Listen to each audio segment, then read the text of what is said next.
Amen? Okay. Lingon diha, no? Lingon diha sa una nga, yun siya, ang Ginoo magbantay kanimo. No? Yung sa ang Ginoo magbantay kanimo, nagpasabot nga, siya manalipod, no? O siya magtabon, no? O magsiguro siya diha kanimo nga ikaw luwas sa tanan nga kadaot. Nakit na ang pag-atake sa wala nimo makita. Subot pasabot ang Dios gayod iya na nakit-an, no? O iya na nahibaluan kung unsa gayod ang dalan sa imuhang kinabuhi. Amen?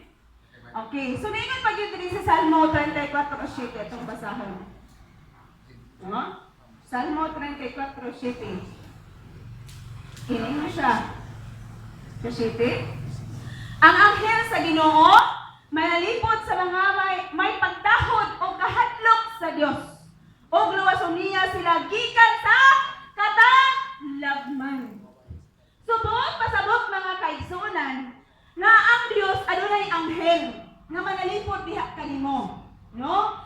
Sa mga tao o sa mga anak nga adunay pagdahod o kahadlok sa Ginoo. So atong hinuluban mga kaigsunan, na kita mga kaigsunan, di kinahanglan kayo nga adunay kahadlok o pagdahod sa Dios aron ka panalipdan. Amen? Amen. Kay wala bay pud, no, dili pud nimo maangkon ang pagpanalipod sa Dios, no?